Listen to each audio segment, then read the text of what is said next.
Bonjour, je suis Amélie Richir, écrivain biographe et animatrice d'ateliers Raconter sa vie, à Laval et à Saint-Jacques-de-la-Mer. Alors, pour ce premier épisode, j'accueille Alexandra. Donc, bonjour Alexandra. Bonjour Amélie. Alexandra, donc, qui a écrit Tea Time, voilà, qui a participé au premier atelier d'écriture Raconter sa vie en 2017-2018 à Laval et qui donc a réalisé son projet euh, de livre. Voilà. Donc, Alexandra, je te remercie beaucoup d'avoir accepté cette interview. Alors, on va commencer. Est-ce que tu peux te présenter rapidement?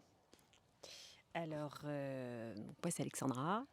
Euh, j'habite l'Huisserie, je suis maman de deux filles et je travaille à Laval. Je suis chargée de mission qualité et gestion des risques dans un groupe de cliniques privées. Et puis j'ai une petite activité par ailleurs de diététicienne et conseil en images. Et voilà, c'est pas D'accord. mal. Oui, alors Alexandra, quel a été l'élément déclencheur qui t'a donné envie en fait d'écrire ce livre? Alors, l'envie, elle est là depuis longtemps. C'était un rêve de lycée d'écrire un livre un jour. Je me souviens l'avoir dit étant très jeune. Et puis, c'était resté de côté. Et j'ai acheté un cahier.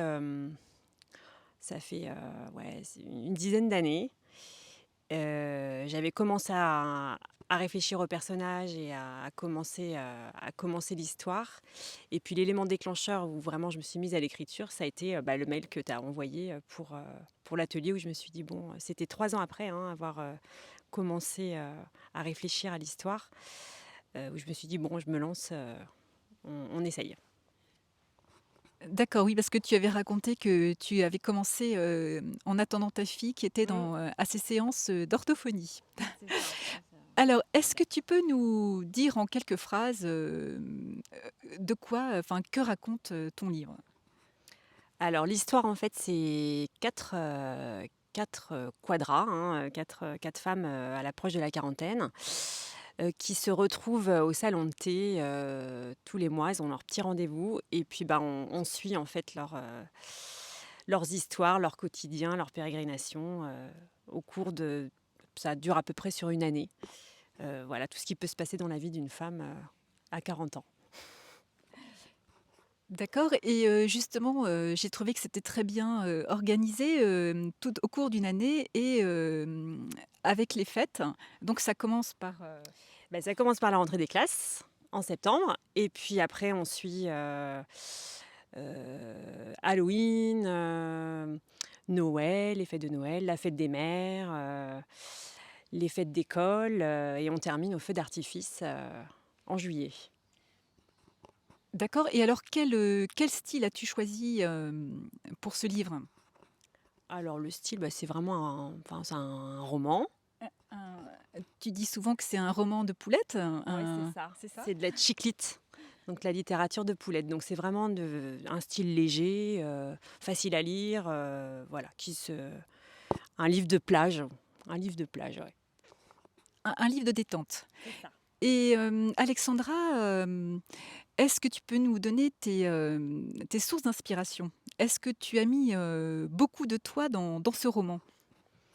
Alors les sources d'inspiration, oui, il y a à la fin du livre, en fait, il y a toute une liste, de prénoms féminins de femmes que je remercie et en fait, chacune de ces femmes peut reconnaître un petit bout, d'elle ou de son histoire, à l'intérieur du livre. Donc forcément, il y a toujours un peu de soi parce que, c'est plus facile à raconter, on connaît mieux, mais il y a plein d'emprunts, à des amis, même à des livres que j'ai lus, à des reportages que j'ai vus, qui peuvent remonter à très, très loin. Donc c'est vraiment un mélange, de tout un tas d'inspirations et aussi de livres, que j'ai pu lire, c'est Adèle Bréau surtout qui a écrit La Cour des grandes qui m'a inspiré le fait qu'elle soit 4, enfin conforté en fait, dans l'esprit d'un livre, avec, des histoires croisées. D'accord. Très bien et qu'est-ce qui t'a permis de réussir ce projet finalement? Qu est-ce que tu as découvert en toi des qualités qui t'ont permis, d'aller jusqu'au bout finalement? Bah, moi, c'est vraiment l'atelier qui m'a aidée, ça c'est clair. Le fait, aussi de se dire, enfin moi la phrase qui a déclenché, vraiment l'envie, c'est, ce que tu avais dit, en y consacrant 1 heure par jour, ben, on peut écrire un livre. Et ça fait son chemin. Donc à un moment donné, on s'organise, puis on se donne les moyens d'aller au bout. Et c'est vraiment en y mettant 1 heure par jour, au bout de 9 mois, on finit par accoucher d'un livre. D'accord et félicitations, Alexandra. Et alors quelles difficultés tu as rencontrées? Parce que c'est vrai que, enfin, écrire, ce n'est pas, un long fleuve tranquille finalement. Bah, écrire, on en avait parlé souvent. Écrire, c'est aussi réécrire. Donc, c'est à chaque relecture, voir plein d'incohérences, d'erreurs, de fautes. Il en reste encore même dans la version finale et les fautes d'orthographe, je crois que c'est encore, la pire des choses. Ça paraît facile à corriger. C'est vraiment pour moi, ce qui reste la grosse difficulté. Même si, ça paraît simple, mais, D'accord et est-ce que le fait d'avoir réalisé un livre, ça t'a appris quelque chose sur toi? Pas dans l'écriture. L'écriture, je me suis vraiment amusée et c'était plaisant. C'était plus après sur la partie, quand on veut aller plus loin, qu'on aboutit à l'objet et puis qu'on veut le faire connaître et cetera. Là, ça a été plus compliqué et ouais, j'ai appris sur moi que c'était pas simple de vendre quelque chose et de, partager, aussi, bah, des moments de soi, des moments des amis, des choses un peu, ouais, qui peuvent être intimes ou autres. Ça n'a pas été, une phase, si simple à vivre. D'accord et donc tu as choisi, comme éditeur, Librinova, enfin comme source, comme moyen de comment dire? D'édition Librinova. Est-ce que tu peux nous parler un petit peu qu'est-ce qui a orienté ton choix vers, ce type d'édition? Et nous dire un peu, qu'est-ce que c'est comme édition, Librinova? Alors, c'est une plateforme d'auto-édition. Donc, bah, ça évite de chercher des éditeurs. On envoie le manuscrit, sur la plateforme. On crée la page de couverture. Enfin, on a tout un petit cahier des charges à remplir. Et puis, bah, à la fin, on a le bonheur de recevoir, par, par colis à la poste, un vrai livre. Donc, c'est assez simple, en fait, comme façon de procéder. Et combien en as-tu fait imprimer, hein? Alors, j'ai dû en faire imprimer 300, 300 à peu près, ouais. D'accord, que tu as vendu, Alors il m'en reste un petit carton, mais d'accord, oui, là, j'en ai vendu, oui, je j'ai pas fait le compte, mais il doit m'en rester une petite vingtaine, donc d'accord. Alors si les personnes qui nous regardent, souhaitent acheter ton livre, où est-ce qu'elles peuvent le trouver? alors il doit en rester quelques-uns à la Fnac De Laval? de Laval, au centre-ville. Il doit en rester aussi, chez Leclerc. Voilà, j'en avais distribué un petit peu, voilà, dans différents endroits et puis ça finit par se vendre et se tarir et puis j'en ai un petit peu à la maison encore.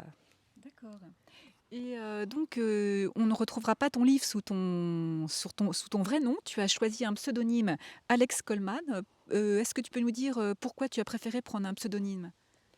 Bah, le titre m'est venu assez rapidement, Tea Time. Voilà.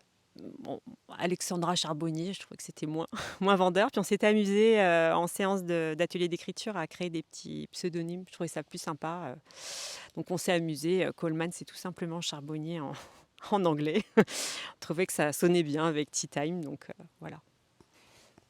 Et Alexandra, donc une dernière question. Quel conseil, pourrais-tu donner à quelqu'un qui a envie d'écrire, le livre de sa vie sous la forme, d'un roman? Hem, Bah, le mieux, c'est quand même de se faire accompagner. C'est plus facile quand on est un atelier en groupe, ça permet poser des jalons et puis de progresser petit à petit. Il y a quand même tout un plan à faire à l'avance, bien concevoir ses personnages, des lieux, travailler sur les descriptions, donc le rythme, quel choix de temps choisir entre le présent, le passé. Si on ne fait pas cet effort-là avant, on risque d'avoir des mauvaises surprises et de passer beaucoup de temps et de devoir tout réécrire. Donc c'est bien de se faire un petit peu accompagner et de ne pas se lancer forcément comme ça tout seul. Et puis de savoir qu'il faut y consacrer un temps minimum et régulier pour que ça avance et puis pas lâcher, aller jusqu'au bout, quoi.